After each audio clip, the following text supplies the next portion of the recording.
रोज़माइन के छात्र जो पिछले 2 वर्षों में हमारे संस्था में आए हैं, पढ़ाई लिखाई में बहुत ही अच्छे हैं। पिछले 2 वर्ष में हमारे कॉलेज में जिन बच्चों ने प्रथम, द्वितीय, तृतीय स्थान प्राप्त किए हैं, वो सभी रोज़माइन के छात्र निकले हैं, जिससे ये पता चलता है कि वो मेधावी छात्र थे जो कहीं न कहीं पैसों की कमी के कारण आगे नहीं आ पा रहे थे, और रोज़माइन के द्वारा एक संकल्प प्लेटफ़ॉर्म उन्हें मिला है जिसमें वो अपनी प्रतिभा को समाज के सामने लाए।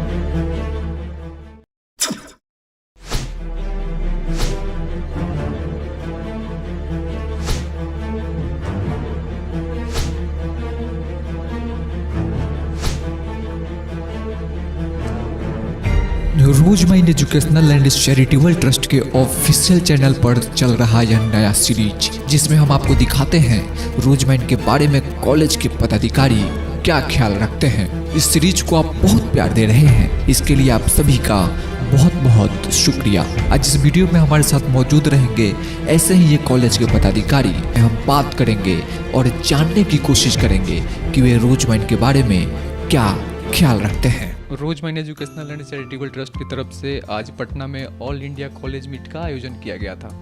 इस मीट में देश भर के विभिन्न राज्यों से कई कॉलेजों ने भाग लिया। आज ऐसे ही एक कॉलेज के पदाधिकारी हमारे साथ मौजूद हैं और हम आज इनसे बात करेंगे और जानने की कोशिश करेंगे कि रोजमाइन के बारे में क्या ख्याल रखते हैं और रोजमाइन से कितने सालों से जुड़े हैं। सबसे पहले तो sir, Rosemine educational and charitable trust की तरफ से बिहार की धरती पर आपका स्वागत करते हैं। सर, मैं चाहूँगा कि आप एक बार अपने कॉलेज का नाम, अपना नाम खुद से हमारे दर्शकों को आप इंट्रोड्यूस करें। मेरा नाम हिमांशु सिंघल है। मैं सचिव हूँ Bhagwati institute of technology and science Ghaziabad का। हमारा कॉलेज सन 2008 में स्थापित किया गया था। हमने 13 साल पूरे किए हैं और पिछले विगत 3-4 वर्षों से हम स्टेट टॉपर्स देते आए हैं, जिसमें mechanical engineering, civil engineering, electrical engineering, computer science, MBA, BBA, BCA, BCom जैसे अलग अलग पाठ्यक्रम हमारे यहाँ पढ़ाए जाते हैं। अच्छा, रोजमाइन से आप कितने दिन से जुड़े हैं? रोजमाइन से हम सन 2019 से जुड़े हैं, जब हमें इस संकल्प कार्यक्रम के बारे में पता चला। और बहुत ही उम्दा कार्यक्रम है, जिसमें ऐसे बच्चे जो धन की कमी के कारण उच्च शिक्षा नहीं ग्रहण कर पाते, उनको रोजमाइन एक अवसर प्रदान कर रहा है और उच्च शिक्षा में एक बहुत बड़ा योगदान दे रहा है। रोजमाइन का कब तक साथ दीजिएगा? जब तक ये कार्यक्रम चलेगा तब तक हम इससे जुड़े रहेंगे, क्योंकि सही मायने में तो जब ये हमने संस्था अपनी लगाई थी, तो मेरे पिताजी जो संस्था के वाइस चेयरमैन हैं और मेरे दादाजी जो चेयरमैन हैं, उनका विजन यही था कि समाज का ऐसा तबका जिन तक उच्च शिक्षा नहीं पहुंच पाती है, उन तक हम शिक्षा पहुँचाएँ। और रोजमाइन का संकल्प कार्यक्रम उसके अंदर एक बहुत उम्दा कार्यक्रम है, बहुत अच्छा काम कर रहा है और बहुत ही अच्छे, मैं कहूँगा, छात्र इस कार्यक्रम के थ्रू आए हैं। जो रोजमाइन है और इसके चेयरमैन है श्री अवैध अंबर जी, अपने वादों पर कितने खड़े उतरते हैं?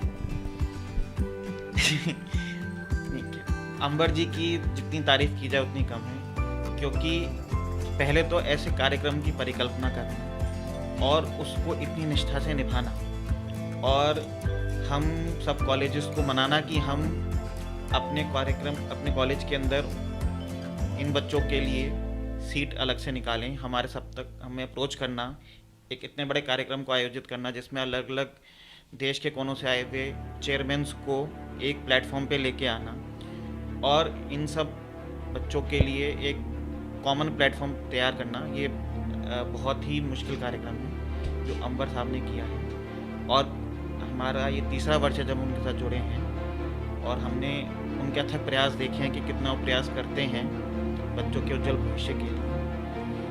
तो हाँ, हम ये कहेंगे कि अंबर जी अपने सारे वादों पे खरा उतरते हैं। रोजमाइन के द्वारा जिन सीटों पर MOU होता है, रोजमाइन उन सीटों को कितना भर पाती है? अंबर जी अपने वादे में पिछले 2 सालों में खरे उतरे हैं और हमें पूरी उम्मीद है कि इस वर्ष भी वो अपने वादे को पूरे करेंगे। कुछ दिन पहले मैं हरियाणा में था, तो एक चेयरमैन साहब से मेरी बात हो रही थी। तो उनका कहना था कि एक आईएनसी अप्रूवल कॉलेज बनाने में या फिर एआईसीटी के अप्रूवल लेने में करोड़ों रुपए खर्च होते हैं, बहुत सारी मेहनत होती है। यानी कि एक कॉलेज को खड़ा करने में कई सारे पापड़ बेलने पड़ते हैं, और आपके अमर साहब आते हैं और रातों रात 500 सीट पर एमओयू करके पटना चले जाते हैं। इन सब चीज़ों को आप किस नज़र से देखते हैं और इसके पीछे कौन सी ताकत काम कर रही है? मेरे हिसाब से ये अंबर जी की जो एक सोच है कि शिक्षा जो है वो एक वाजिब दाम पे सब तक पहुंचाई जा सके, और उनकी मेहनत है वही है, और आप सब भाई लोगों का प्यार है जो उन्होंने इतने वर्षों तक इतने सारे छात्रों को एक उज्जवल भविष्य दिया है।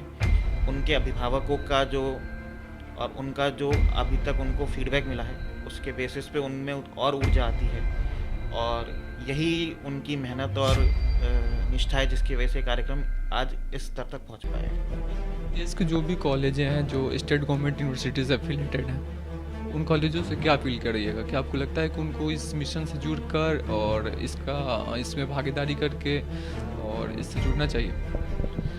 शिक्षा एक नोबल काम है, एक चैरिटेबल काम है। हम सब जितना शिक्षित समाज होगा उतना इस देश का विकास होगा, और मैं इस देश के सभी स्टेट यूनिवर्सिटी एफिलिएटेड कॉलेजेस से ये आग्रह करूँगा कि आइए आप इस संकल्प कार्यक्रम से जुड़िए, और एक बार जब इस कार्यक्रम से आप जुड़ेंगे तब आप इसकी अच्छाइयों को जान पाएंगे, और आप इससे इतना मन लुभाएंगे कि आप आगे और लोगों तक इस मैसेज को पहुंचाने के लिए अपने आप आग्रहित होंगे।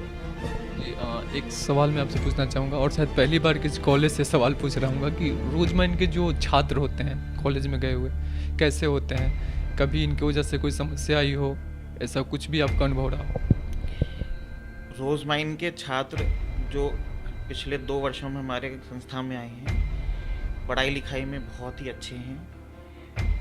मैं इतना बताना चाहूँगा सब लोगों को कि पिछले 2 वर्ष में हमारे कॉलेज में जिन बच्चों ने प्रथम, द्वितीय, तृतीय स्थान प्राप्त किए हैं, वो सभी रोजमाइन के छात्र निकले हैं, जिससे ये पता चलता है कि वो मेधावी छात्र थे जो कहीं ना कहीं पैसों की कमी के कारण आगे नहीं आ पा रहे थे, और रोजमाइन के द्वारा एक संकल्प प्लेटफॉर्म उन्हें मिला है जिसमें वो अपनी प्रतिभा को समाज के सामने ला पाए हैं। और छात्र तो छात्र हैं, अपने घर से इतनी दूर आके वो इस कार्यक्रम में पार्टिसिपेट कर रहे हैं, और हमें उन्हें जिस तरीके से हम उनको आगे ले जाना चाहेंगे उस तरीके से वो जा सकते हैं। तो हमें उनके साथ सहयोग करना चाहिए, उन्हें समझने की कोशिश करनी चाहिए, क्योंकि वो मैं कहूँगा वीक बैकग्राउंड से हैं। तो हमें उस चीज़ को ध्यान में रखते हुए निर्ममता से उनके साथ व्यवहार करना चाहिए।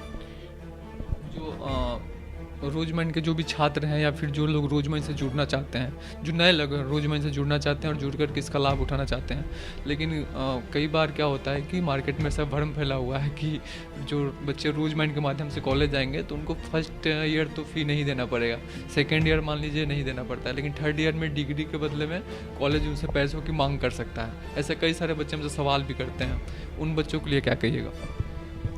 ये निराधार बातें हैं जो भ्रम प्रतिद्वंदियों द्वारा फैलाया गया है, जो एक सच कहीं से भी सच नहीं है। रोजमाइन संकल्प कार्यक्रम के अंदर छात्रों को केवल छात्रावास शुल्क देना होता है और यूनिवर्सिटी एग्जामिनेशन फीस देनी होती है। उनको शिक्षा शुल्क नहीं देना होता है, ना तो उन्हें प्रथम वर्ष में देना है, ना द्वितीय वर्ष में देना है, ना तृतीय वर्ष में देना है, ना चतुर्थ वर्ष में देना है। उनके शिक्षा शुल्क की पूरी जिम्मेदारी रोजमाइन एजुकेशन ट्रस्ट द्वारा ली गई है और वो ही उसे वहन कर रही है। छात्रों से ना तो कभी शिक्षा शुल्क मांगा गया है और ना ही आगे कभी मांगा जाएगा। अंतिम सवाल आपसे करना चाहूँगा कि कई बार ऐसा देखा गया है कि बिहार की किसी संस्था के साथ लोग काम करने से कतराते हैं।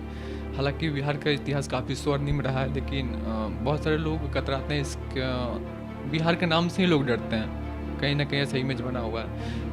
इसके बावजूद भी रोजमर्रा के साथ आपने काम किया, सफ़र कैसा रहा इसका अब तक? रोजमाइन के साथ बहुत ही सुलभ सफ़र रहा है। ये बात आपकी सच है कि बिहार में कई लोगों ने लोगों के साथ छल किया है, और जैसे कहावत है ना, दूध का गला छाछ को भी फूंक फूंक के पीता है, इसलिए बिहार के नाम से लोग कतराते हैं। लेकिन मैं आप सबको बताना चाहूँगा कि रोजमाइन चैरिटेबल ट्रस्ट, उसके चेयरमैन आवेश मुखर्जी, और ये संकल्प कार्यक्रम कहीं से भी छलावा नहीं है और एक बहुत सुलभ कार्यक्रम है। इसके साथ सबको जुड़ना चाहिए और इस देश की सेवा में अपना सहयोग करना।